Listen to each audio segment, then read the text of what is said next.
Mike Posner is an interesting guy. Grammy-nominated singer-songwriter. Oh, he's a big deal. Worked with Maroon 5 and Justin Bieber and Pharrell Williams and Snoop Dogg and T.I. and many more. But at some point, he said, I want to walk across the United States. And he said that he wanted to climb Mount Everest and many other things. So interesting guy. I think I'm not sure, but I wouldn't be surprised if he's had dealings with Wim Hof. I feel like he might have. Yeah. He's going to get certified. Wow. Now that it's cool in the foothills, by the way, speaking of Wim Hof, I was in the swimming pool this morning because it is officially cold out here, especially in the foothills, especially in the morning. So we'll talk to him about that and walking across America. Is water temperature a component of the Wim Hof thing? I thought it was breathing, or is it both? The whole reason you breathe is so you can get into the frozen lake. So you don't hyperventilate? Yeah.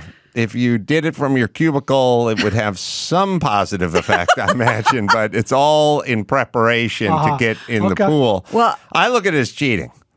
Breathing? That's right. Okay. No, you get in the pool. You got to get in the pool. No prep. You get in. Well, I understand that water is the reason, but when I don't turn on the heat at night because I don't like to dry out and get that sore throat, woke up and it was 61 degrees in the house. Yeah. It's fucking freezing. It was cold out. Not if you're used to it from the Midwest. That's the high in many parts of the country right now. I know. I'm from there. It is cold. And the Wim Hof thing is interesting. So we'll get into that as well. Breaking news, there's a Netflix walkout. Garrigus came in here an hour ago, had head of steam about traffic and delays, and Netflix is right in the middle of Hollywood. Oh, yeah. It's right off of Sunset near... they have some campuses around, but their main one is off of Western and Sunset's right in the middle of everything. People should know in terms of places of employment. I've been to Netflix a couple of times. I've been to, I'm trying to think of Pixar, places like that. These are some of the most wonderful places in the world to work. First off, aesthetically, fantastic. Secondly, the food offerings. There's 19 different types of coffee and tea when you walk in. It's a nice place to work. A cereal bar, razor scooters. The lunatics have taken over the asylum over there. And I think we can play it. Chris went and pulled a clip. There are demands being made. They staged a walkout. I do not know what percentage of Netflix folks walked out, but it seems to be substantial. And, they offered up an explanation a few days ago, but it wasn't good enough for the Dave Chappelle, for the black comedian who's on their network. So that wasn't enough. Now the Netflix CEO president is now walking that back and trying to negotiate with the terrorists. And we'll play. Yeah, he did an interview with, I think, Variety, where he said, look, that internal memo, I should have started it to be more humane. I regret not doing that and acknowledging his trans employees, but he didn't do that, so it felt really cold. Well, that was the headline, that this guy's not kowtowing. Well, yeah, that's what it was. Maybe it's been revised a little bit. This is after that. Right, so he said I should have done that. But he still stands behind what he said, like his stance overall of keeping the special on Netflix. But he just says he could have started the memo off a little better. Well, more I like it when the woke eat their own. So have fun, Ted Sarantos, with your wokeness, and then the woke mob that's now coming for you, because eventually they will come for you. And it's basically you're on a lifeboat and there's no food, and you go, well, offer up the fat guy. And that seems like a plan for a while, but eventually they'll get to you. Yeah. And they're going to eat you. I'm sorry. I know we have a screen that's a little fuzzy right now it's like a screenshot. My eyes aren't what they used to be. But according to my Drag Race calculations, is that Eureka O'Hara from RuPaul's Drag Race? Well, Chris, assumed you would recognize it. Yeah. So, does she work at Netflix? But he's going as Netflix. He's speaking as David Huggard. But he did. I don't know David Huggard. That's who he is. I'm when not he's interested not in David Huggard. Exactly. So, but he did mention that at the top of the speech itself. So it's a large white guy who's kind of dressed like the sheriff of Nottingham. What? Kind of let himself go. He's got a little bit of a Well, he's got a like a green brown romper. It's got a rompery, but it's got a little Oktoberfest meets I may fire an arrow later. Yes, okay. I'm going right back to Bam Bam Bigelow. That's right. He's a large man, and he has this to say to the partisan crowd. As we move out of the pandemic, we all had a year where we all had to feel alone. We all had to feel afraid. Well, now we come out of that pandemic and we stand together as one. Whether you're trans, whether you're a person of color, whether you're non-binary, whether you're a white privileged person like I am that gets to step into this world with a different amount of privilege. So it is my responsibility with that privilege to make my voice louder alongside people that do not have the opportunity to speak out loud without being shot, without being murdered, without being hit, without being torn down, turned into their life, being forced into sex work, being forced to not have a legible, living life because they don't get the respect they deserve at work, they don't get the roles of power that they deserve, and they don't get the recognition for the creativity that they have. I will not speak any longer because I want my moment to not take up as much space as hopefully other trans people of color here today, other non-binary people, and anyone else that wants to stand in solidarity for people of difference that are hurting, and it's time to create change. I love you all, and thank you for your time. All right, first things first. I wish someone was there from one of the school boards who could go, mask, put the mask on. Mask You up. got to talk through the mask.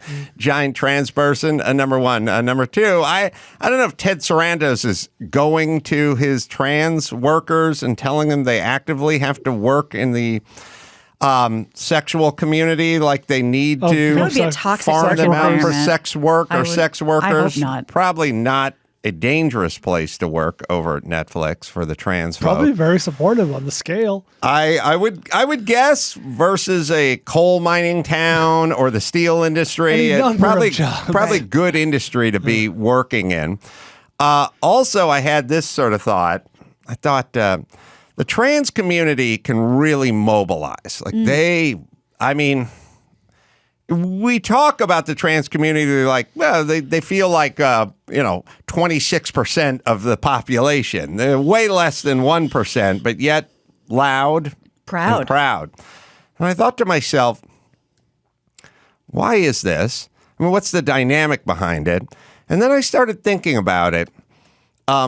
If you are going trans, and especially if you're going from male to female, which it seems to be a lot of the trans community, you have a lot of time on your hands.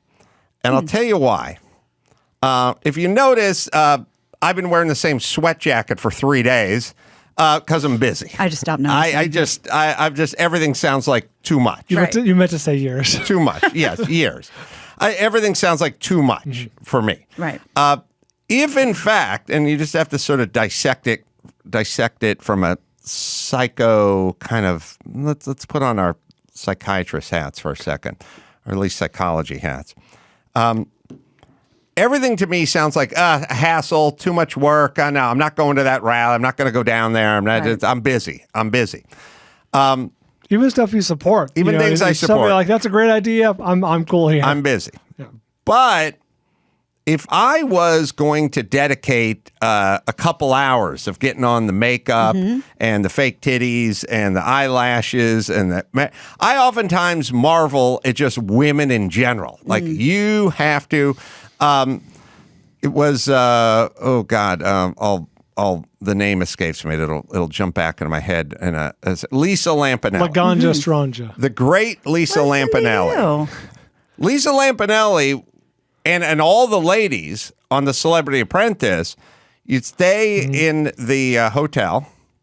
You would go down. The makeup and breakfast was sort of in the basement.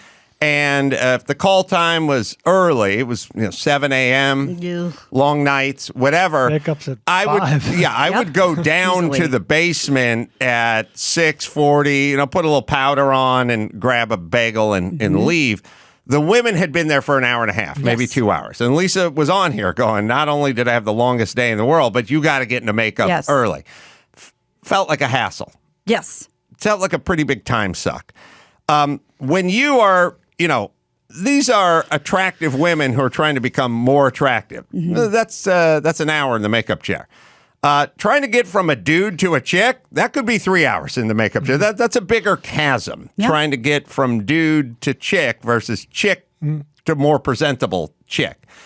If you decide this is a community I'm joining, you've decided that you have a lot of time for prep and a lot of downtime. Yeah, got to be more prep time, which also then means you have time to go out and support the sisters and time to go to the rallies. It's a time-oriented thing. Yeah. It is a self-selecting group. I'm basically saying don't fuck with the trans community because they will show up. Good luck getting Mark Garagos to show up to your thing. He's running from thing to thing. Yes. It's the same thing as like in for a penny, in for a pound. It's like the same people who are really into Halloween. The person who spends a long time putting on a costume or thinking about a costume or makeup or whatever is going to be the person who shows up early to the party or stays late. Gets their money's worth. And arguably doesn't have 3 jobs. That would make it very difficult. Right, Yes. right. Yeah. So you got the time. I was just thinking about the psychodynamic of this group and how they have time. We have a list of, we have Ashley Marie Preston. She's the organizer. She's calling out Chappelle. Oh. Is she an employee at Netflix? I feel like I should be familiar with her. She's organized this. She's It'd be weird if someone from the outside was organizing this walkout, right? Well, I suppose it's on the table, but that'd be weird. We have a world where, we have Al Sharpton and we have Jesse Jackson, and we've all well versed with them. They show up, they organize, and they mobilize the mob. Right. There's going to be a job opening for trans people. Sure. I mean, there's going to have to be a Jessica Jackson and an Alice Sharpton. Jesse with an IE. Right. Do you want a little info on Ashley Marie Preston? Please. She is an American media personality, journalist, and activist, first trans woman to become editor-in-chief of a national publication. It's called Wear Your Voice magazine, and the first openly trans person to run for state office in California? Doesn't sound familiar. Well, she's now taken the microphone, and she's going to express to you what she's expressed to Dave Chappelle.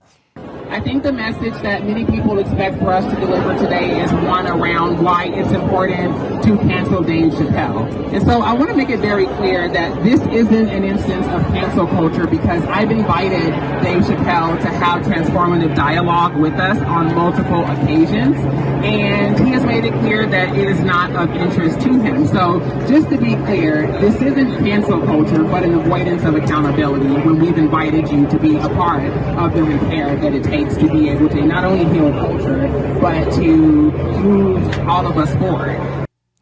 So we're not canceling Dave Chappelle, That's dubious. but we are canceling him because he's not coming in from Indiana to have a dialogue with us on a sidewalk in front of Netflix. If he does not agree to our terms, it's not that thing that you're accusing us of. Right. Well, no, it is. You may have thrown out a way out for him that you like, but it's not that thing. Yeah, so the walkout's going. I don't know if it's going tomorrow. I need to explain to the people at Netflix, which is another interesting dynamic, is your job isn't that important, and it doesn't really change hearts and minds. I think people have this thing where it's like Dave Chappelle is going to mobilize this group of our society, which never really seems to be mobilized. Like his words hurt, and his words are going to cause X, Y, and Z. No, they're not. He's a comedian. He gets to say what he wants, and then he gets paid, and you get paid, and that's called entertainment. Well, and yes, and the other side of that coin is the exact opposite is true, is that,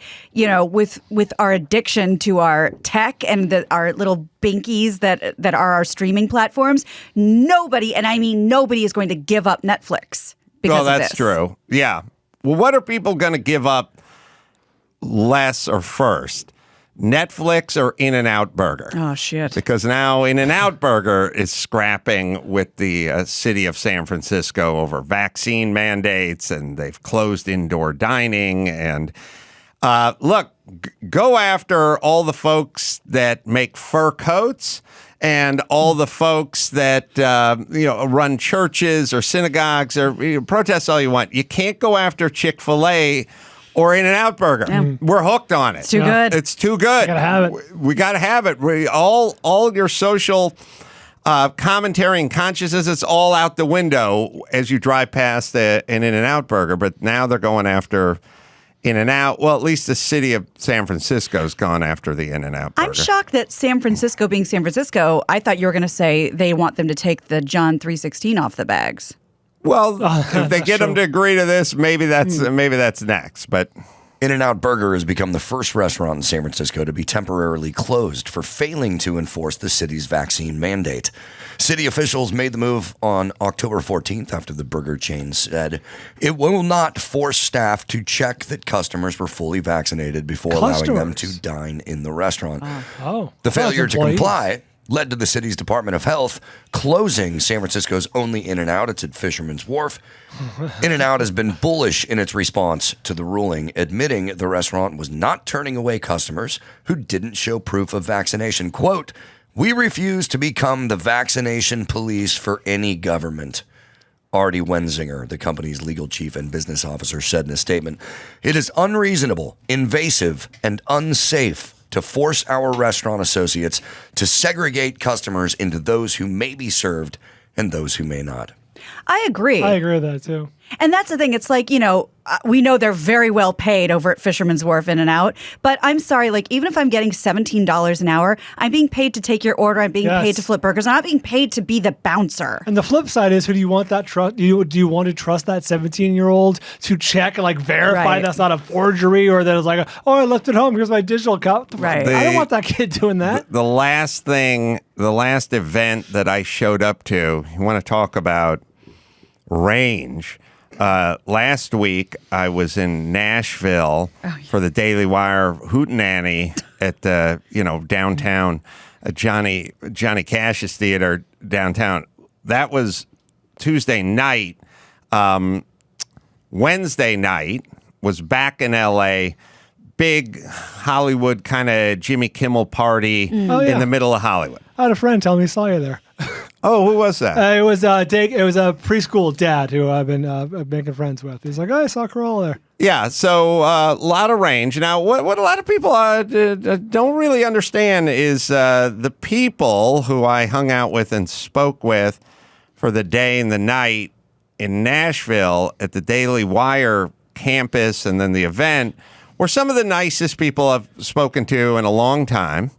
And then the next night, I went into Hollywood and talked to everyone who was diametrically opposed to the Daily Wire, and they were amongst the nicest people I've spoken to in a long time. A lot of nice people just want to, kind of hang around. Happy to say very little range. But, yes, there was a vax mandate to get into the party. Sure.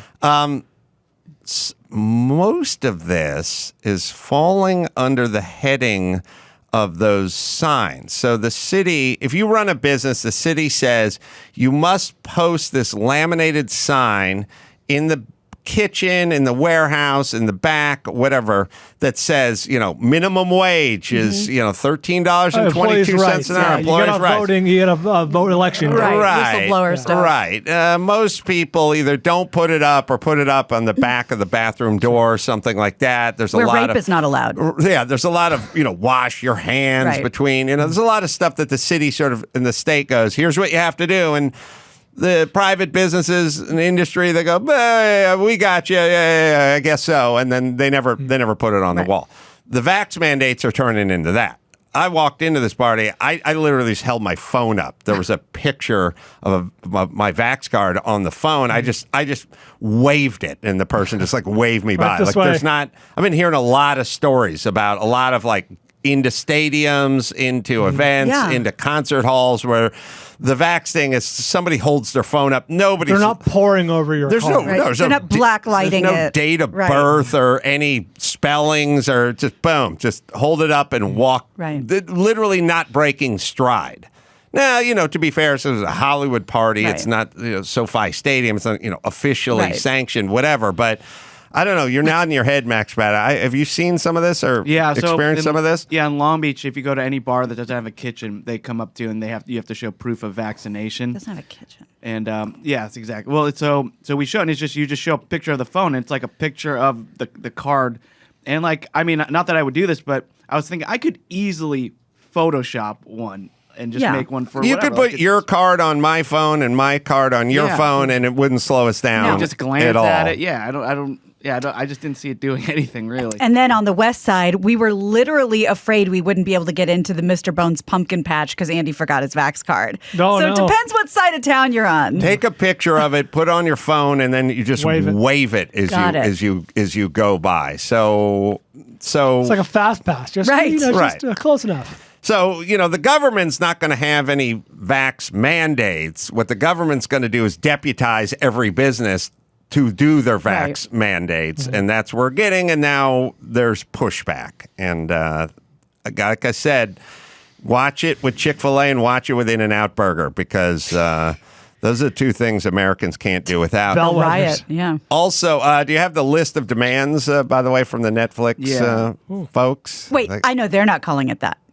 Oh, yeah. What are they calling it demands? Yeah, well, that's what all the other publications say. Like LA Times reported that this is their list of demands. Okay. So, one, they asked the company to remove all references to and imagery of Chappelle. He never existed. Their cash cow. Yeah, such as murals and posters from the workplace, and acknowledge the harm the special and Netflix have allegedly caused the trans community. Oh, so if you walk the halls of any production place, they proudly display the movies. Posters. No Chappelle posters in the workplace. Are they demanding it taken down because that's contractual and that'd be a problem? Or are they just not taking it from the site, or they're saying get the imagery out of here? It's hateful and it represents hostile work environment. Well, if it's up, then it's got to come down. No, I'm saying, are they, in addition to that, are they asking for it to be taken off the site, like remove the content? Off of Netflix.com. I would imagine it'd be problematic. Yeah, so that was actually a big headline for most of the places. Like, here's their list of demands. One of it does not include removing the special from the site. That was my question. All right, but the imagery. Yeah. We should burn it. We should have an effigy. Poster burning. We should get it and put it here. Yeah. To also, they request that the streamers set aside a fund specifically aimed at cultivating trans and non-binary talent, both behind and in front of the camera, in addition to investing in more content from trans creators. How many trans grips you think there's going to be? Like, could you ever seen what a grip or like the tech? It's a burly fella. Those guys, typically. Teamsters. Yeah. Nah, not a lot of demand. There's 0 on the Kinsey scale. But all right. They also, along with reforming, quote, internal processes, leading up to the release of, quote, potential harmful content, the manifesto also challenges Netflix to hire trans people for leadership roles at the company, such as directors and vice presidents. Mm-hmm. And finally, walkout organizers are demanding the streaming service attach a disclaimer to the closer, saying it, quote, contains transphobic language, misogyny, homophobia, and hate speech. You know what? I would agree to that, because if we're putting in Peter Pan contains, outdated references and smoking, then okay, slap something on it if that's going to make you feel better. I mean, it obviously does bother a lot of people, so put that up. Oh, well, I don't think it bothers a lot of people. I think we do that. We go, a lot of people are bothered by this, but really, what are we talking about numbers-wise? Number two, I think Chappelle, and it's been described to me this way. I've seen it. I have not seen I did not see the end yet. But it was described to me that he's really sending a message that ends up being a positive message for the trans community as he wraps it up at the end, but that got lost on all the beginning stuff. I've seen it, I think, twice now, and it just depends what lens you're looking at it through, because that is absolutely one lens. Because he's like, look, one of my dear friends, it was this trans person, and essentially died defending me, and I've set up this fund for her child, and she was awesome, and it's this whole story. But then another lens is being looked at as, you're waving this little sleight of hand trick so you can get away with saying all this other bullshit. Well, let's drill down on get away with. Stand-up comedians should be able to say whatever the fuck they want. Right. That's the world we live in. Can I stop you? Yes. I totally agree, and you've been saying that forever, and I couldn't agree more. But wouldn't you agree that Chappelle's stand-up has become something other than stand-up? It's like very monologue-y, one-man showy. Yeah. And stand-up in general has gone from sort of rat-a-tat-tat jokes to Hannah Gadsby. Yeah, hear my pain, or here's my story. By the way, that all being said, I sort of miss the jokes more than I miss the stories or the lecture. Here's what I've been through. Yeah, the civics lecture. But I'm saying in principle, they need to be able to say whatever they want, and then the market will sort of decide whether they want to hear what he has to say. And that's kind of our end of a relationship with Dave Chappelle or any comedian or any author or anybody. This kind of started, I guess it was about a year plus ago when I think Senator Tom Cotton did the op-ed thing for the New York Times about the lab leak in Wuhan, and everyone at the New York Times, all the kids, all the lunatics went, take it down. We're not going to publish this. Now, the question isn't really whether the virus came from the lab. The question is do people have the ability to have opinions on and express them on this subject? And that's where the devil is with the details, because this is that's worthy of being published. Yes, and the answer is nobody can really decide if it's worthy. I mean, you can't leave it up to one group or the next. It's just publish it, and unless you think there's something in there that is a call to action, like now we have to exact our revenge on the Asian community or something. If you're simply saying, see, it's an interesting thing. So the op-ed piece that we're talking about with the New York Times, Tom Cotton, and or Dave Chappelle, they are saying what they think or what they think will entertain or incite conversations or titillate or whatever it is. That's what they're doing. The people who don't want it posted are saying this in and of itself is not dangerous, but it's going to lead to actions. That's really what the argument always is. It's not what's wrong with a comedian. He's not armed. He's got a microphone. He's speaking his truth. Yeah, nothing except where it's going to lead to this thing. He's going to incite a crazy person to be crazy. That doesn't really happen. And so you get back to violent video games or rock and roll music or rap music, something's got to come out the other end. It has to, and most people, the same people were saying that everyone who talked about Tipper Gore or whoever was talking about Tipper Gore. Rock and roll music. Right. All those people, they were laughing at those people. They were going, this is insane. These are artists. They're doing what they do. They're expressing themselves. It's not polluting anyone's mind. It's not causing this. And they would make fun of those people typically. Yeah. And now that same group is walking out on Netflix because of Dave Chappelle. It's not enough. You can't go case by case because you can't really parse it out that way. You just have to go, in general, people can express themselves. And if you disagree, you can disagree.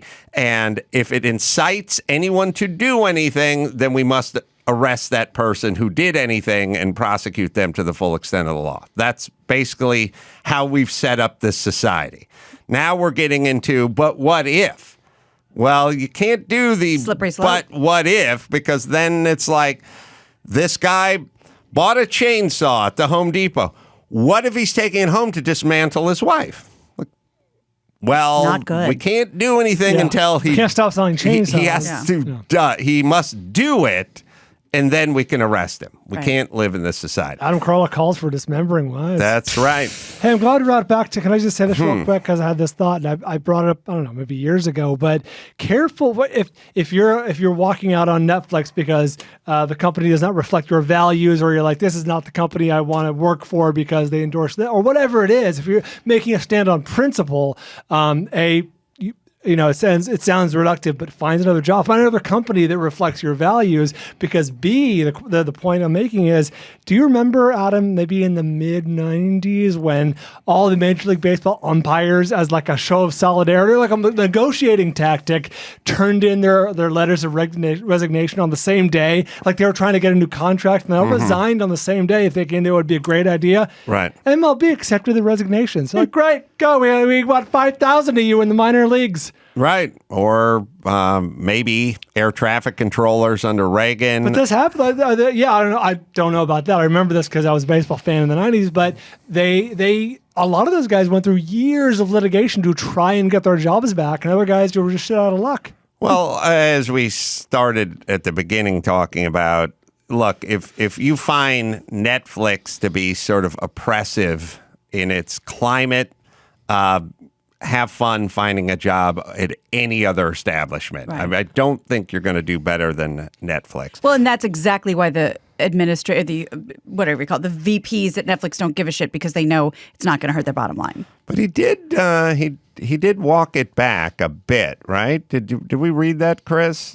Ted Sarantos in Variety? Yeah. He did walk it back a bit, saying he just regretted it, and he kind of apologized for just not being more humane. But yeah, he said, I wish my email would have I would have written it with more humanity. That's right. Yeah. Well, be prepared for more, because whenever you negotiate or apologize, all you get is more. We're now down to, I think there was a story Max Spadek can look at. Maybe we'll roll it over into the news. But New York legislators or something are taking down the Jefferson statue.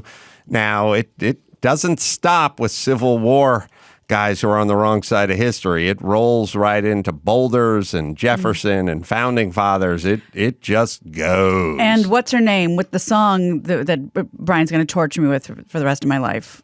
They took her statue down. Oh, Kate Smith? Yeah. God bless America. Oh, they took her statue down. Yeah. All right. It's not one and done with the statues or the walkouts or the demands, people. It just keeps rolling along. All right, let me tell you, we'll see if we can catch you up on that Jefferson statue thing in the news hour. Let me tell you first about Simply Safe wireless outdoor security camera. Big news. Simply Safe just launched their new wireless outdoor security camera. The system, U.S. News and World Report, named Best Home Security of 2020. Well, it just got better. Engineered with the advanced tech and security features to help keep your family safe. Ultra-wide, 140-degree field of view, 1080p HD resolution, 8x zoom, so you can zoom in on that license plate or whomever was in your backyard. Built-in spotlight, color night vision, two-way audio, so you can scare off those folks. Simply safe and simple to set up. Takes just minutes, easy to remove, rechargeable battery, doesn't need an outlet, no hard wiring. And you can learn more at simplysafe.com. You can save 20% off your whole system when you go to simplysafe.com/Adam. When you are, these are attractive women who are trying to become more attractive. Mm-hmm. That's an hour in the makeup chair. Trying to get from a dude to a chick, that could be 3 hours in the makeup chair. That's a bigger chasm. Yeah. Trying to get from dude to chick versus chick to more presentable chick.